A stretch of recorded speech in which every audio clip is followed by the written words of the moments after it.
Good morning, good afternoon, and good evening, depending on where you guys are joining us from today. Hope everyone is having a fantastic Tuesday and week so far. We are super excited to have you join us today. Just to make sure that everybody can see and hear us, could you please find the chat and let us know where you beautiful people are joining us from today? While you are doing that, I just want to say that we have a really awesome webinar planned for you guys today, for everybody today, and we're going to be diving into that in just a couple of moments. But in case this is the first time you're joining one of our digital events, welcome. We hold our webinars, roundtables, workshops, and onboarding days to share some insightful and actionable information with the SEO community, help you make the most of our tools, and hopefully give you some takeaways that will help you boost the traffic to your website. Today, we are going to talk about neuromarketing principles for improving on-page SEO factors. I am your moderator. My name is Andrew Zarudny, and I'm part of the marketing team over this ranking. I can see in the chat that people can see and hear us. We have somebody from Spain, from Toronto, Peru, US, from all over. Great to have you with us. So obviously you're not here for me today. I'm excited to be joined by Giulia Panozzo, the in-house director of customer acquisition and consultant at Neuroscientive. Happy to have you with us, Giulia. Could you please say a couple of words about yourself? Of course. Thank you so much for having me here. I'm really excited about today. Hopefully you'll walk out with some takeaways that you can implement straight away. So yeah, I'll just let you go ahead. Great. Before we get to the main course of today's event, I just want to say a couple of words about SEO Ranking, the platform that is hosting this event. So we are an SEO platform that provides two essential tools for SEO newbies and data-hungry experts. And up on the screen, you can see we have a lot of recognition from our users and independent experts from all over. So yeah, we do our best to make sure our tools are up to date and are able to solve all the problems that our users have. And also, just to back that up, we specifically have everything for business owners, for SEO pros who work with clients, and digital agencies who work with a lot of clients. And so we try to include everything just to make the processes a lot smoother. So let's not talk too much about what is not the topic of today, because everybody's interested in learning more about the neuromarketing principles that will help us improve our on-page, and not just on-page, but just SEO in general, just getting an understanding of neuromarketing principles. Maybe we'll find other applications for it. So before I give the word to Giulia, I just want to let you guys know that be sure to ask questions. We will do our best to address them in the moment. If not, we will have a Q&A session at the very end. We will share the presentation and the slides. So yeah, at the moment, just sit back, soak it all in, and don't hesitate to ask us anything. That's what we're here for. So without further ado, I'm going to give the word to Giulia, and yeah, I would be happy to learn about neuromarketing principles as much as our audience members today. Please, Giulia, we're looking forward to it. Thank you. So I'm going to share my screen, and you can let me know as soon as this shows. Yes, okay, perfect. So yeah, today we're going to talk about neuromarketing, how we can use some of the principles to improve on-page SEO factors.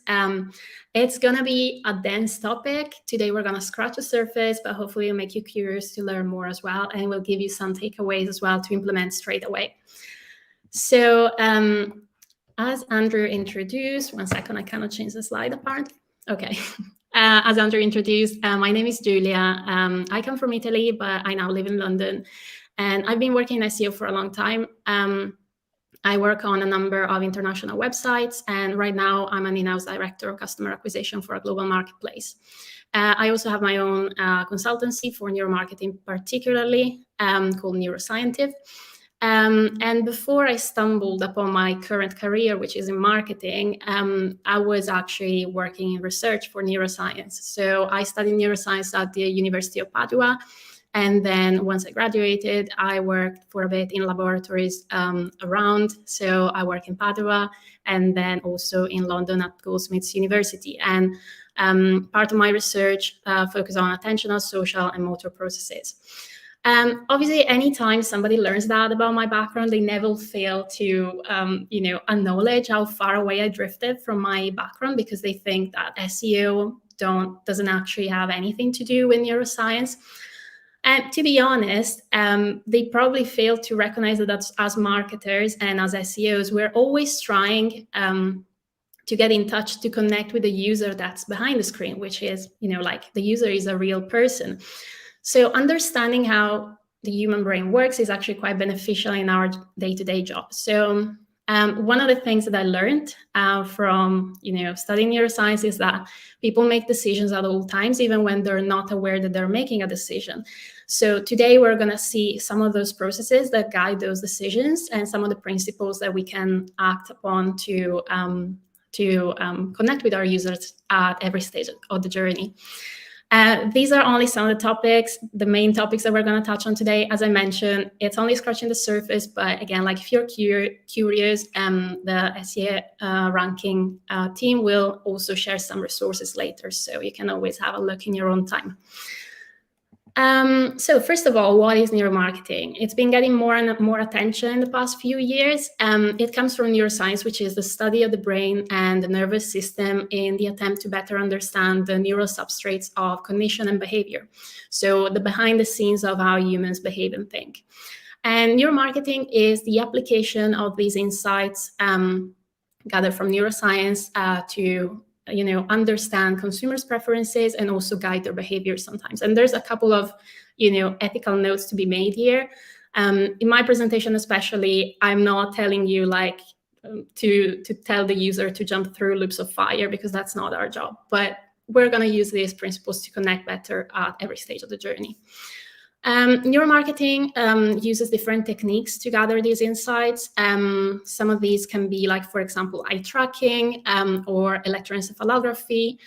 Galvanic skin response as well is one. One of the more expensive as well techniques is functional magnetic resonance imaging, which they're all techniques that are quite different. They study different things, different aspects of brain functioning, but are all interconnected. So the reason why we want to talk about neuromarketing in the context of SEO today is because in our job it's really easy to forget that we're not optimizing for Google or for search engines. We're optimizing for the user first of all. And I think Google has been more and more explicit with this. We have the quality raters guidelines that have been there's been a couple of articles even recently clearly stating what is the purpose. We need to be really attuned to the user as a website. And even when it comes to AI content, the official guidelines say that if the content is helpful and created for people first, it's actually okay to use it.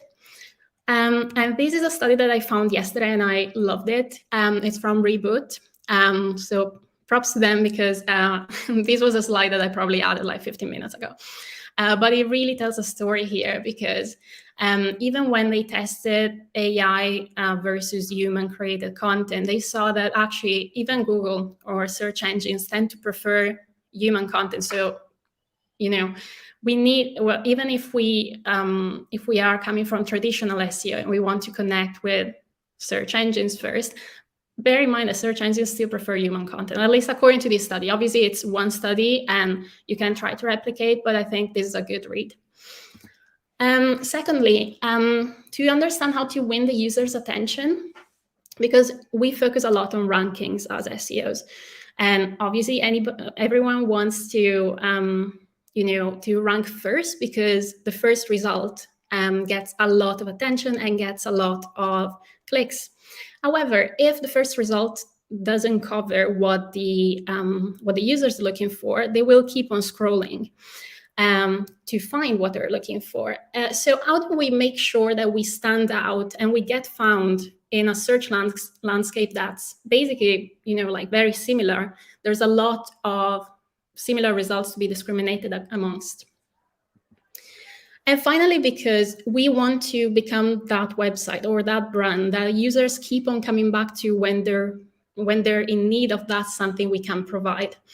So that's the reason why our job doesn't end, at the meta tags, H1's title level. I love this tweet that sums it up pretty well. SEO now is about the entire website. Obviously, we're going to talk about on-page factors today in particular, but bear in mind that the journey is now longer, it's now deeper.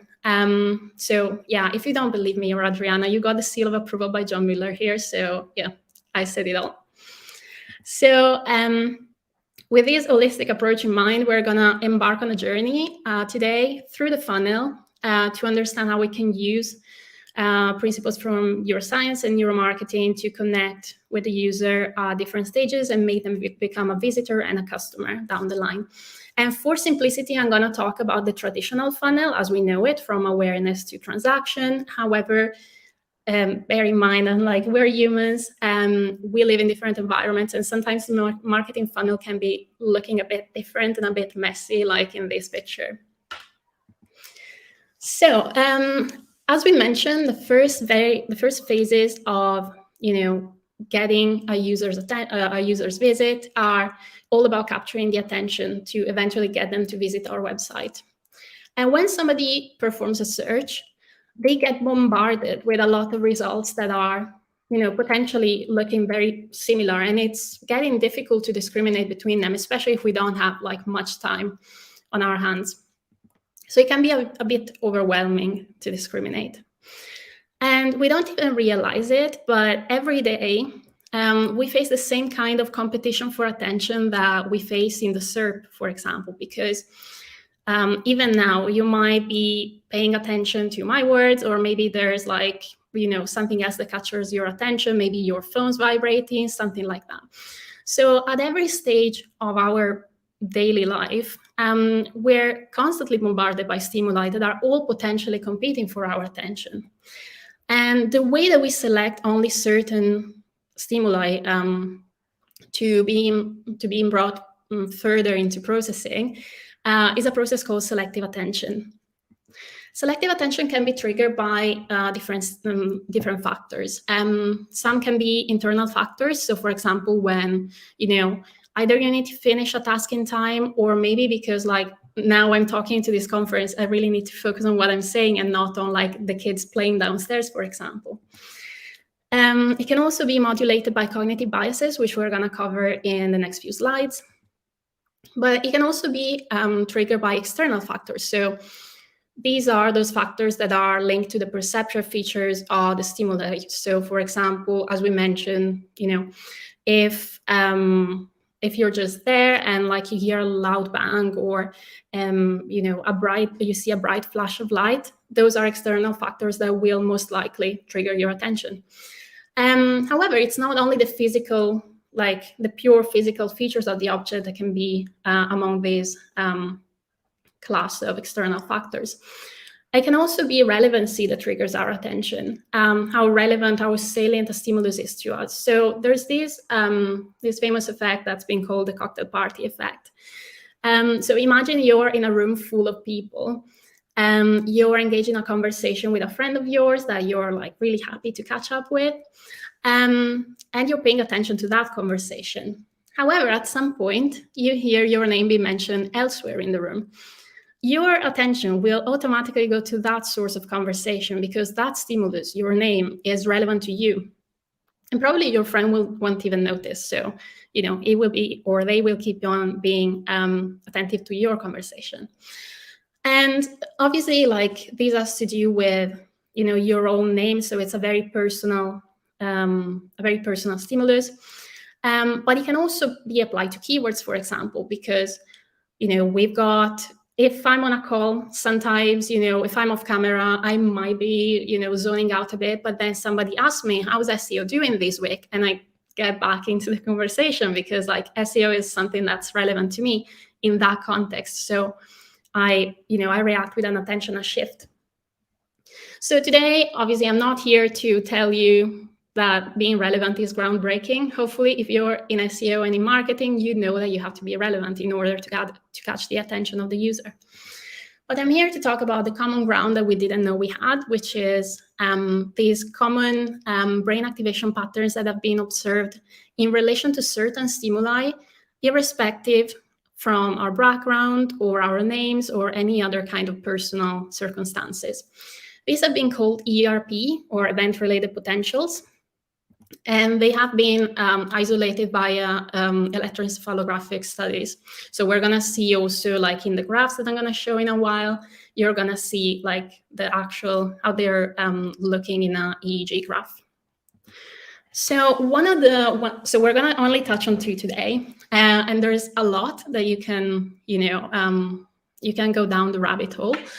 But yeah, for the sake of time, I'm just going to touch on 2. One of them is the N170, which is called like that because it's a pattern of brain activation that happens with a negative deflection and displays as a negative deflection after 170 milliseconds from the presentation of faces. So if a participant, while they're getting their electroencephalographic graph, is presented with faces, they will react with this N170 pattern. But not only, that doesn't happen only with biological faces, it goes for face-like objects as well and face-like configurations. Maybe you know where I'm going with this, but this means that like emojis also trigger this sort of activation. So it has been actually shown that emojis evoke even a more pronounced N170 than biological faces, which is sort of concerning for our society, I guess, but it might have to do with the fact that they're more stilitized, so they're easier to process. But it's really interesting for us as SEOs because emojis can actually be a great tool to test, and I want to focus on the word test, to drive more CTRs. We did that with clients of mine. It can really trigger the attention. However, sometimes bear in mind that Google will not display the emojis if they're not relevant to your brand or your query. But again, like I found an example of this from a contact of mine on LinkedIn. Shout out to Simone. It did apply emojis to all of the title and all of the meta descriptions, I believe, and headings. And he started noticing an upward trend. So again, like this is something for you to test for your brand if it aligns with your brand, because emojis trigger the attention. Another ERP that has been isolated in studies is called Mismatch Negativity, which is called like that because it's a pattern of activation which is observed when we're presented with a stimulus that we don't expect. It can be shown in the auditory or visual domain. So, for example, when we hear a dissonant note in a song that we know very well, or when I see, for example, a circle in an array of lines. An important part is that it's also triggered at the semantic level, and it happens like later on in processing because obviously there's a bit more than the brain has to process before reacting to this. And it has been shown via study. This one is an old study, but it has been replicated, where this mismatch negativity has been observed when participants were presented with an unconventional ending to a normal sentence. So, for example, the N400 was, or the mismatch negativity was observed when they read, "He spread the warm bread with socks," as compared to, the conventional ending, which would be, "He spread the warm bread with butter." So these sort of attentional shifts and reactions can really be, for us, a tool to test for CTRs or like for triggering the attention in the SERP. So, for example, bolding is a good tool because it, again, attracts attention, is something unexpected in an array of stimuli that all looks the same. Something that has to do with wording, if it, if you have unconventional wording to be used, don't trick your users, but make them curious so they click on that result. So there's a number again of of ideas that you can take. Some people ask me sometimes, what do I do if everyone's already doing those things? And I'm like, well, you have, you have a chance to use SERP features. If we've seen the example at the beginning, if everyone's using reviews like the stars and the cooking time for recipes, for example, go ahead and add FAQs, like make something that stands out from your competition. Use those features at your avail in order to stand out. So at this point, say that we nailed that part, we gained the visit, and we're at the point of research. Like we're at the point where the user lands on the website, they're doing the research on our brand and what we have to offer. And that's when cognitive biases might come into play. So cognitive biases are, by definition, systematic errors that happen in processing and interpreting information that can also affect the way that we judge situations and that we make decisions. So one of these, for example, is the serial position effect. This is, for example, when we read a list of words like this, and we tend to remember in tasks or recall the ones that were presented first and last. And this has to do with like different theories on memory. But what you need to remember here is that it's easier to recall items that are placed at the beginning and at the end of the list. And that doesn't only go for like, words or a list of words. It also goes for persuasion arguments. We tend to rely more, or like we tend to base our decisions more based on the arguments that we hear first and last. And again, it doesn't only have to do with that. It doesn't have to do with like the way that we can place the copy, for example, in our on our website. But it also has to do with visual elements and the way that they're placed. I heard recently that a word that I really like, which was like, we're choice architect. And that's what we do as SEOs as well. So the primacy effect, which is one of the two sub-effects of the serial position, so we tend to rely more on the information that's presented first, is actually what's at the base of anchoring, which is when given a set of options, we rely on the first to base our impressions on all of the other options that are presented. So for example, in this case, if I'm looking at air fryers and I have a budget of like £50, I see that the first air fryer that's presented is like over budget. But I tend to assume that that's what, like the air fryers cost. So as humans, we tend to stay away from extremes. So I will be more fine. I will be more, more comfortable with choosing the middle option, even if it goes slightly beyond my my £50, my £50 budget. So again, that's something that you can use, and you can work on with the rest of your teams to leverage. And because we're talking about prices here, there's other biases that come into play in the numerical domain. There's two that I mentioned in this presentation, and they're called the distance effect and the size effect. So the distance effect is when, given two numbers, we tend to, given two numbers, we tend to find it easier to judge which one is bigger if the distance between them is larger. Whereas the size effect states that given two numbers, it's easier to judge which one is bigger if they're small numbers relative to big numbers. And there's different theories that go like that, attempted to explain why that is the case, and they have to do with the mental number line, which is how we imagine numbers in our mind. But what you need to remember is that in both cases, judging differences becomes harder as magnitude increases. So, for example, in terms of reaction times, in terms of like being faster at judging, a user will be much faster at estimating savings that are presented in percentages or fractions, for example. And they'll be slower at judging accurately discrete numbers instead. So this has been something that has been bugging my mind, because every time I read some kind of literature, they always tell me to use the bigger number because like that drives more sales normally. But the thing is that they're using this kind of bias to trick the users to think that they're saving more than they actually are, because they will be slower at appreciating bigger numbers relative to small.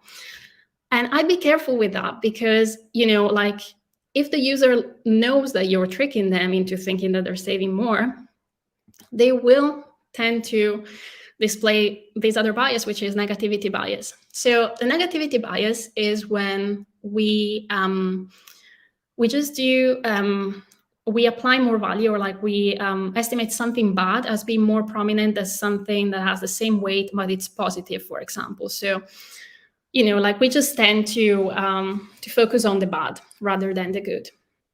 So if you have a suboptimal experience or suboptimal messaging for your user, they will tend to remember that part rather than everything that they've done, everything good that you've done to get them onto that point. And this has been shown to affect even like the way that we process information at the, at the SERP level. So it's as early as that. SEO Clarity did this study where they saw that negative superlatives in titles drove significantly more CTRs than either no superlatives used or the positive counterpart of the superlative. And obviously this affects the rest of the journey as well. If I see something that is not like what I want, or it's something that affects negatively my experience, I'll tend to remember that. And this is a tweet I came across literally this morning, so that sums it up perfectly for me. Izzy says, I literally do close a holiday rental website if it's difficult to navigate and move on to the next one. Like, she doesn't even give them a chance. And we don't do it because like we have limited time, we got limited resources. So we just want, not to be how do you say, deceived. So, for example, as SEOs, as low or overwhelming flow, unclear or contradicting information, or 404 pages are something that can, that can be triggering this negativity bias. And these are part of the reason and make up to 60% of why users abandon during the checkout stage, which is when they've already done so much research and they've allocated so many resources into your website. So they abandon at that stage and probably they won't come back. So these are all things that as SEOs you can leverage. Work with the rest of your team. If you have a UX team as well, make sure that you collaborate. But this has to do with information. Are we seeing like contradicting informations, or informations that they can't find are something perceived as negative? And finally, the confirmation bias, which is we just tend to place more value to something that confirms our original belief. So I got an example from traveling post-pandemic. We're going to go on a journey here. And just like as a disclaimer, I took this one because it's, it's a known brand, but it literally goes for every brand. So when we started traveling again post-pandemic, there was obviously a lot of searches around travel brands. And some of these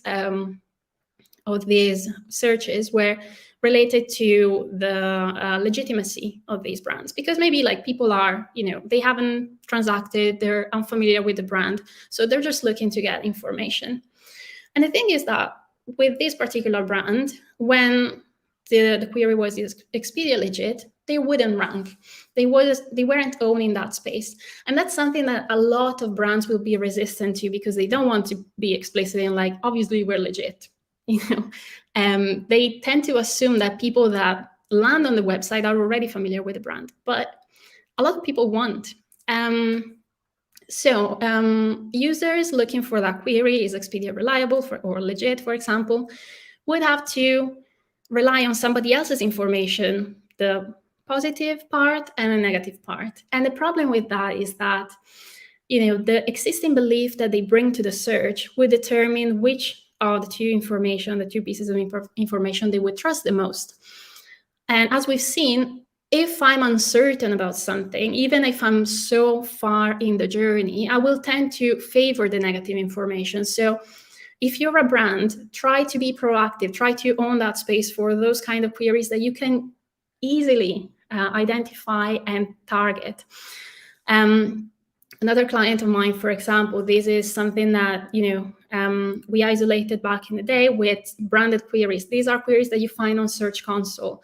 You can select by branded queries, and you can find really easily which ones have low CTRs. And they were missing out on a lot of these high intent queries. So make sure that as an SEO, you go and proactively address customer concerns related to reliability or any kind of, basic things, or like topics that you think are basic or are well known, but they're actually not, because they're not available on our website, or they're not discoverable enough. So at this point, we enter the part of like actual decision. We've seen that there's a lot of decisions that happen pre-conscious stage. So, when we got, like, for example, we have these automatic attentional shifts, but there's also like the sort of decisions that we make more consciously.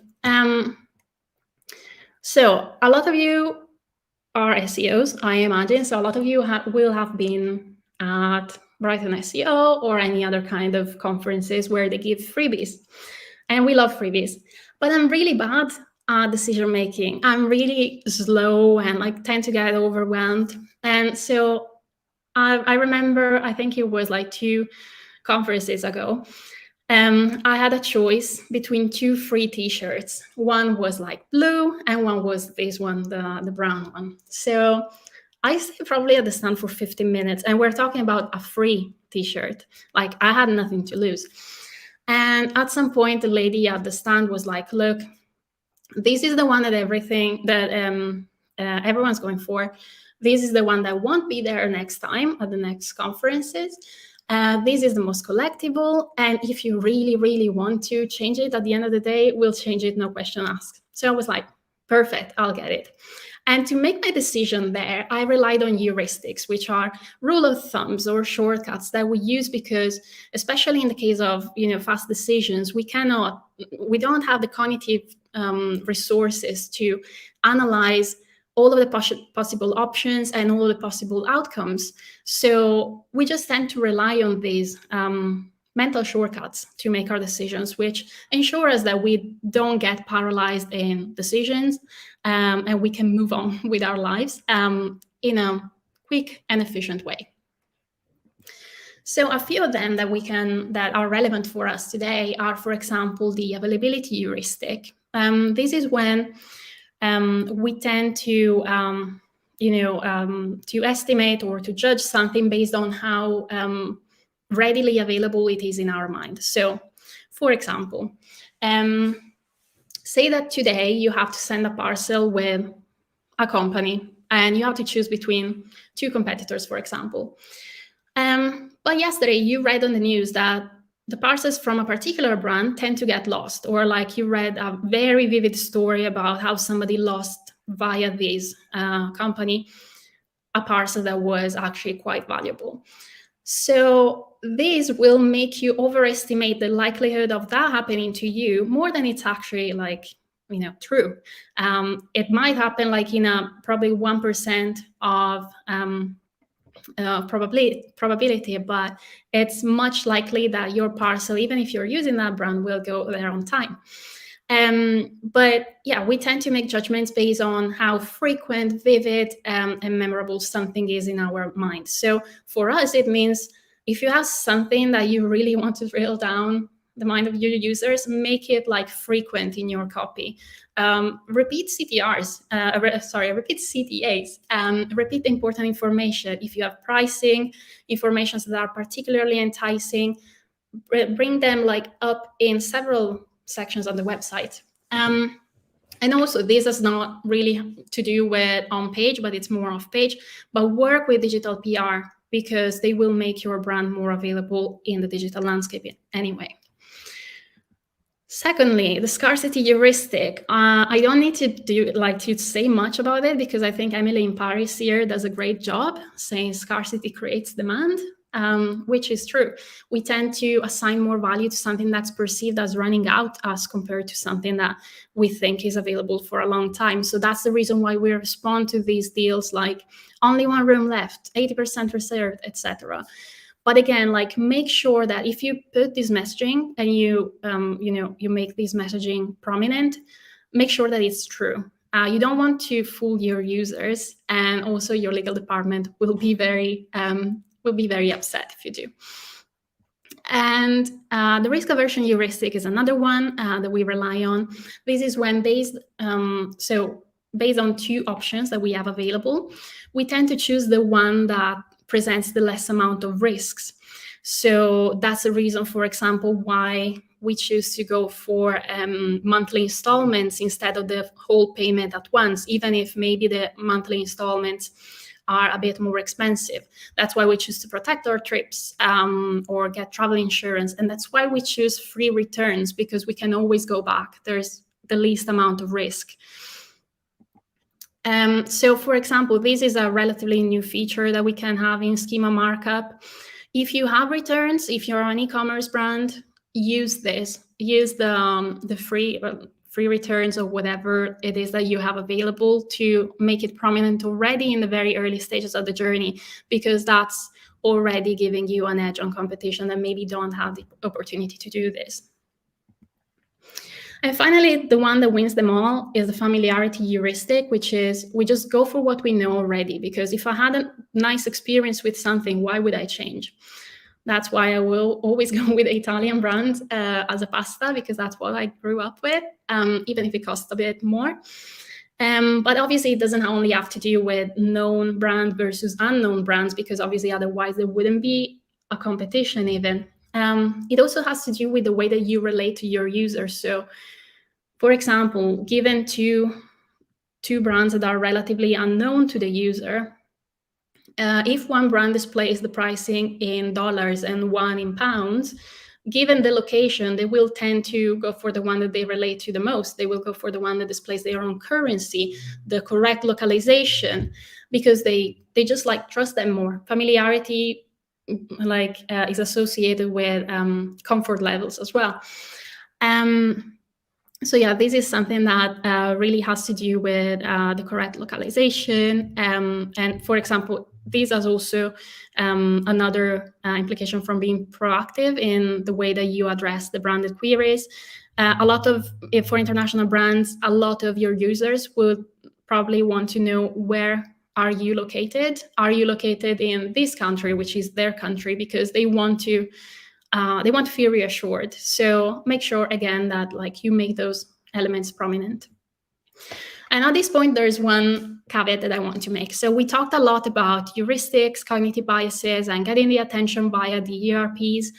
And all of these are sort of tricks, if we want to call them like that, or sort of shortcuts to get to the user. But bear in mind that the level of personal investment determines what persuasion is going to be based on.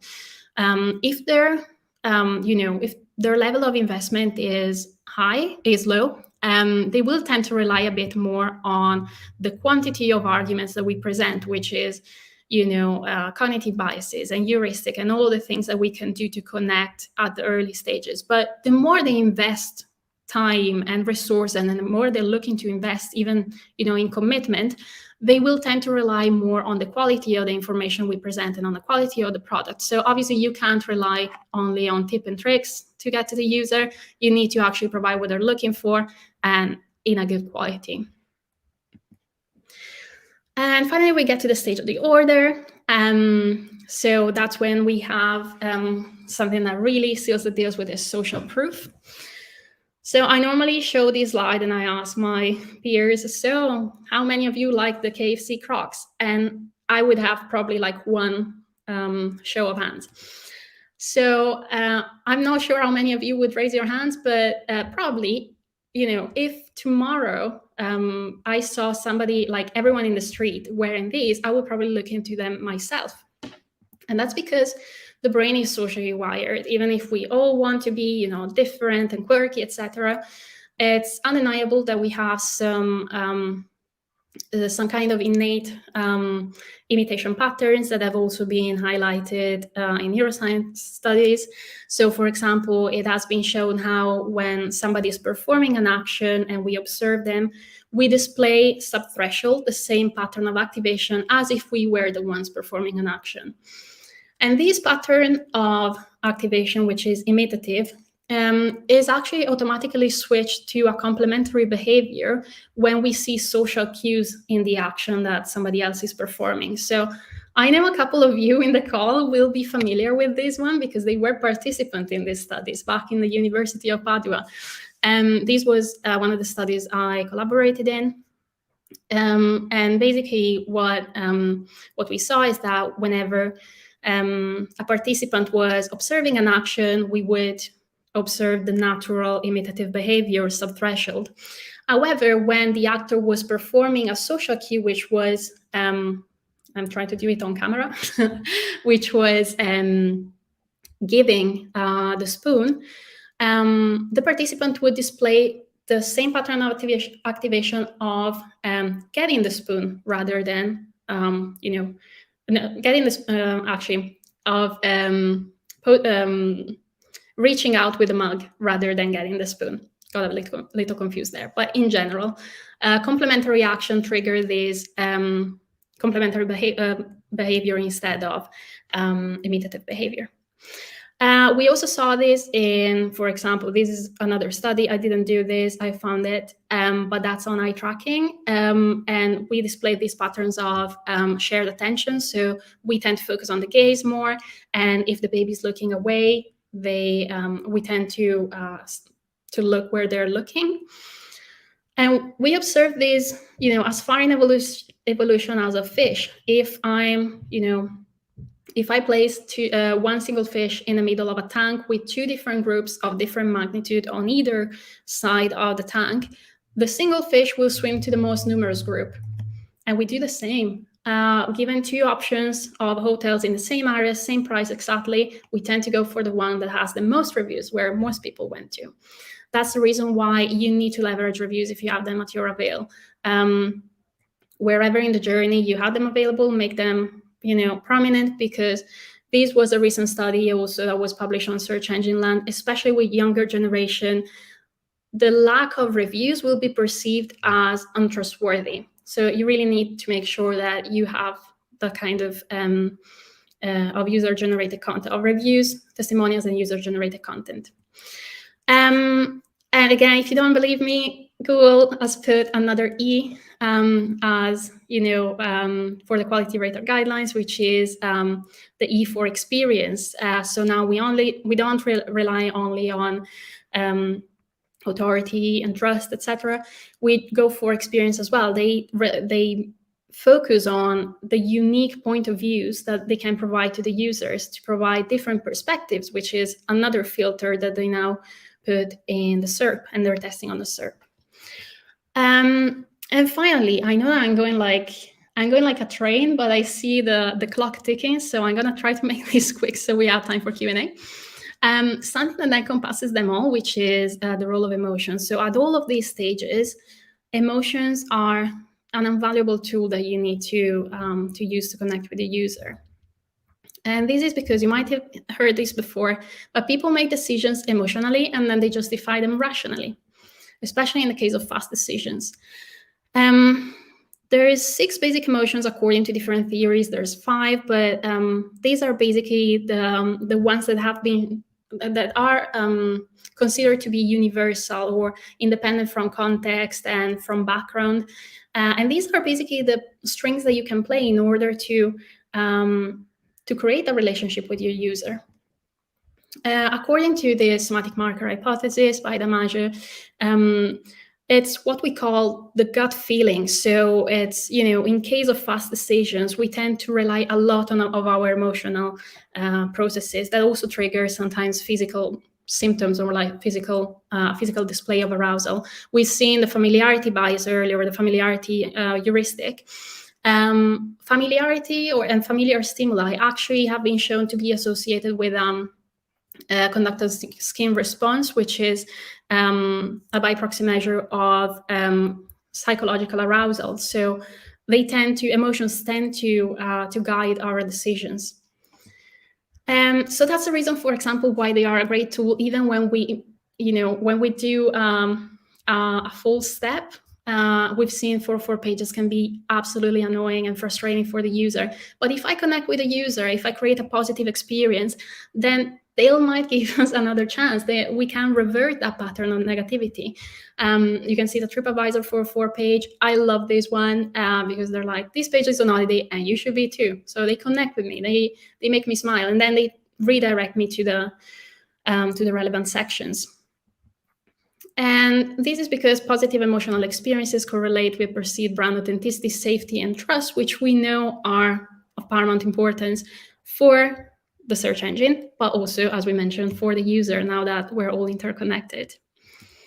And I always like to end on this one because, we talked about creating relationships with our user in order to make them become a visitor and eventually a customer. We talked about addressing their frustrations and creating emotional experiences. So when I read this tweet, I was quite like, I really need to use that. It says, fellas, don't be afraid to chase a girl if she has a boyfriend. If she's single, you're competing with 20 other guys. If she's dating somebody, you're only competing with one. Well, I don't agree, because we've just seen we're emotional creatures. If we're talking, of a brand or a boyfriend, in this case, if I have spent time getting to know somebody, getting to know their frustrations, and maybe like overcoming some of the frustration that I had, and getting to know what they have to offer, and creating emotional experiences, surely the first random that comes along will not have the same competition, because we're already ahead. So in summary, what do you need to remember? Dare to stand out. Standing out is great. You don't need to do everything that your competitors do. Do something different, do something more. Make sure that you work with all of the teams available. Create those conversations with the UX team, the design teams, your product teams, because now it's about the entire journey. And everyone needs to come together to make that experience flawless. And finally, people want to trust you and to feel safe. So make it easier for them. Make all the information that they can rely on available anywhere. And I got some other takeaways that can be shown later in the other material that will be sent over. But for the time being, thank you so much. And I think now it's time for Q&A. Yeah, thank you, Giulia. There's definitely a lot to unpack, and like you said, I can only remember the first and the last thing at this point. So yeah, there's just too much to address. So definitely everybody needs to rewatch this, because there's just like entire paragraphs, or just like approaches that I have not even heard about it before, and I'm just feel a bit frustrated that I'm not in control of anything, and I'm just as simple as just reacting to something that I see, or how quickly I can make this heuristic approach, like the shortcuts, how quickly I can make them. So that's what we're all about. So yeah, thank you. And we already have a question, and I just want to invite everybody else to write any question that you may have. We would love to talk about it. So we have a question from Connor. How do you test whether the changes that you've made to a website are successful or not, specifically from a neuromarketing perspective? And the follow-up is, what metrics should I monitor with this regard? I'm going to reply with a common SEO answer, which is it depends. It depends on what you want to measure. So if we're talking about CTRs, there's or like the upper funnel metrics, it's really easy to implement. For example, test and learns checks.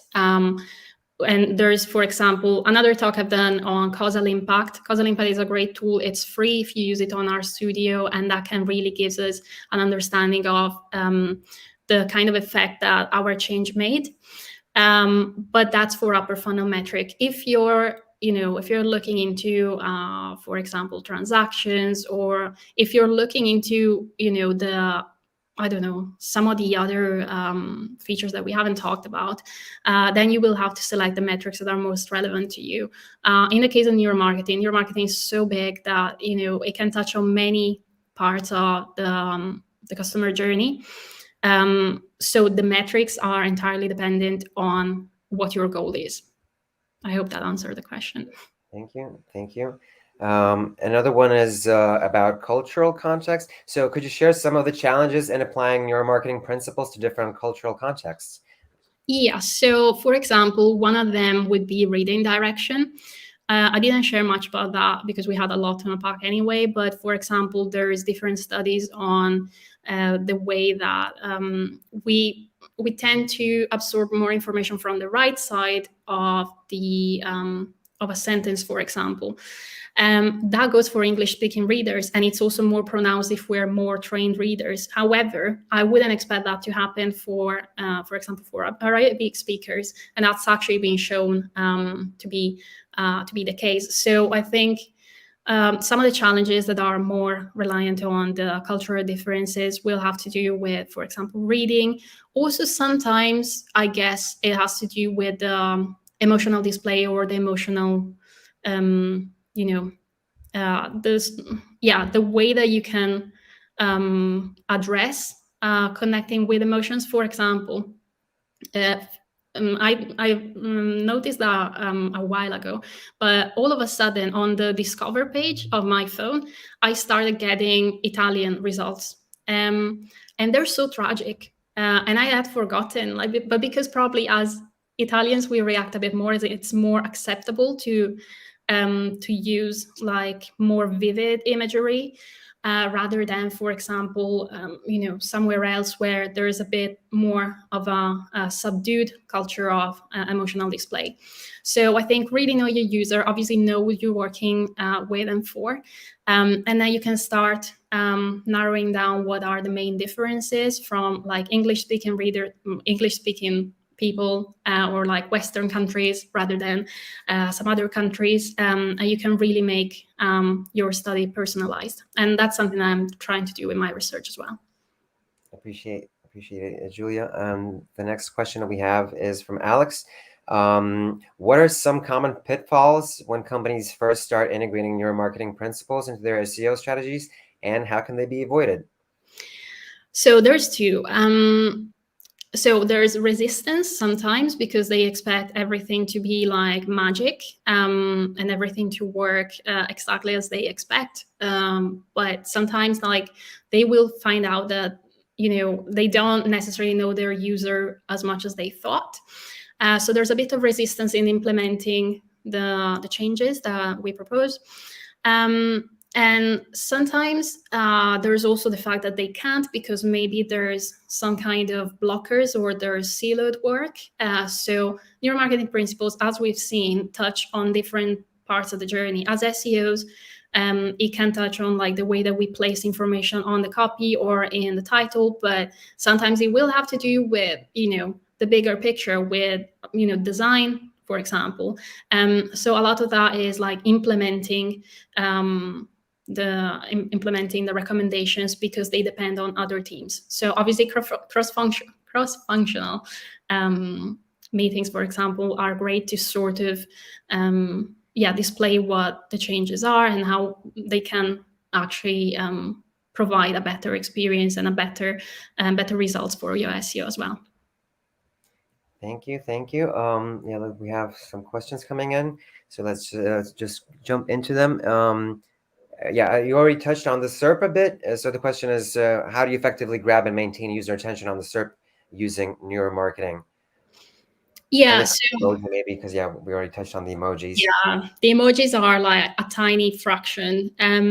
Again, like you really need to study your niche and your users because, for example, sometime at some point I had somebody from, I think it was the betting industry, and they were like, "Look, everyone's already doing these things. So what do I do?"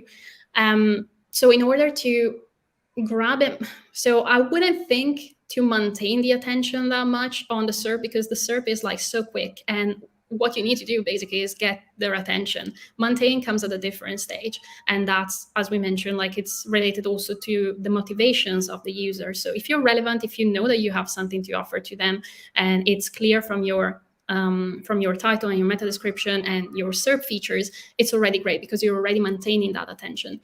In order to grab the attention, there's a number of things that we can make. As we mentioned, we can be like disruptive in the way that we show information. We can, sometimes there's also something that that has been shown that has to do with movements. For example, not that it's something that we can really do on the SERP right now, but I saw the Barbie marketing team now put, like, whenever you Google something about Barbie in the SERP now, there's like the stars, the pink stars that come on the SERP. So obviously that's something that captures my attention. So it's all of the things that you can do in order to be different. It's really hard to narrow down, not knowing, I guess, the industry, the particular industry, or the set of competitors. But I would recommend have a look at your competitors, look what they're doing on the SERP, and just go a step beyond. If everyone's having the same kind of SERP features, for example, just do that one that they're not doing, or do one more, or add imagery. Now the SERP is so vast, and we've only seen the desktop search, for example, but mobile is even like more. It even has more filters and more things that we can look at. So it's really hard to narrow down to just a couple of things. But yeah, if you want to go down a rabbit hole, just look for ERPs and like the studies on ERPs, which are like a by proxy measure of automatic attentional shifts. Thank you. We have a couple of more. Let's start with this one. Well, let's continue with this one. So how can we use neuromarketing insights not to only improve SEO, but other areas of marketing like content creation, email marketing, social media strategy? Do you have any suggestions on this? Yeah, I think, so again, focus on where they are in the journey. Because as we mentioned, when they're early on and you're competing with a lot of people, you might want to focus only on the things that really capture the attention. And that goes for like the, so CRM, for example, and email marketing. Like there's a lot of different things that you can do there. Again, like emojis, or like being disruptive in titles to get that attention. But if they're already down, like if they're already in the journey, then focus on what their concerns are. Focus on what they are, what their motivations are. Are they, for example, on a landing page for, I don't know, looking for a holiday? What sort of emotions can you trigger there? Inspiration, or like what sort of informations are normally are people looking at that stage in the journey? And again, like that's something that for SEO in particular can be, seen in the searches that we can get easily on Google Search Console. But again, for other channels, look at your customer journey on Google Analytics, for example, see where they're getting stuck, because it's all about providing a flawless experience and customized experience as much as we can. Thank you. I hope this answers Diego's question. Another one we have, could you provide some examples of how to apply these principles to customer acquisition? As new brands are often relatively unknown, how would you initially build a relationship with potential customers? So I touched on this briefly, but I think localization is a big part, and using the language that your target customers are using, because sometimes there's a mismatch between what they're looking for and what we provide in terms of like language. So from a cultural perspective, make sure that you're addressing everything in their language, both in wording and like in, for example, currency, or just use localization well. But if you're relatively unknown, I would say just get to know, for example, what your competitors are providing and what is something that everyone's looking for, but they're not really. Like, what's one touch point that your competitors are not really mastering? What can be your unique connecting element to your user? Thank you. That is almost it for the questions. We just have one person asking for, like, if you could share what is the biggest surprise finding that you encountered in your career while working with neuromarketing. So yeah, it just depends on how much time you have, because the question is just pretty much opens up the floor to it. So I would just love to hear at least one. Well, me and Justin and I'll have to think about it. One that comes to mind, it's not like necessarily like a marketing study, but that's a neuroscience study that showed how much, for example, the use of social media, especially like TikTok, etc., has shortened our attention span. I think that was, like, it's not surprising, but it's surprising in the way that it was significant and the way that it was quick to show how much our attentional capacities are degrading with the use of social media, and obviously that has implication also on the way that we present information and the way that again we use this kind of tools that are available in order to connect with the user. I'll look into that. I'll look into the most surprising one because now I'm curious as well. I need to go back to my tools. Right. All right. Thank you, Giulia. So I just want to thank everybody for the questions. We're not done yet. I just want to make sure that if you have any, want to continue this dialogue with us or with Giulia, yeah, we go back to the presentation, rewatch the slides, and yeah, you'll find ways to contact us. And I just wanted to show a bit more from our end. So you're welcome to try out SEO ranking right now if you have not. With access to a lot of the tools. Yeah, we have the link right in the chat, or you can scan the QR code whenever you are ready to, or whenever you, if you want to, because we're inviting you, and you're welcome to try it out. And plus, if you are in SEO ranking, if you do decide to join us, one of the benefits is also you can also join our community on Facebook, where we discuss all the new tools, developments in SEO. Plus, we have conversations from different businesses that try to tackle SEO in general. So that it's like a self-help mechanism there, but we're also involved. And also, we have a couple of courses out that will help you master, well, not master, but go from SEO 0 to a bit of SEO hero. With the SEO basics course, we have the SEO content course that is out now. We also have a course that will help you learn how to take advantage of all the tools that SEO ranking offers. And let me see if we have, yeah. And the last slide is we invite you to join us on the social media and on YouTube where you're watching this webinar. Yeah, make sure to check out all the other stuff that we have available. Yeah, and I just want to thank again Giulia for taking the time out of her busy schedule to share this very very interesting, at least that to say the least, because just there's so many things to look at there, and yeah, I'm pretty sure that a lot of you guys is gonna take a while to absorb this and understand how to start using it. But in case you have questions, once again, I'm referring you to us and to Giulia. So thank you, and we're gonna end it here. Have a great continuation of your day, and see you next time. Bye.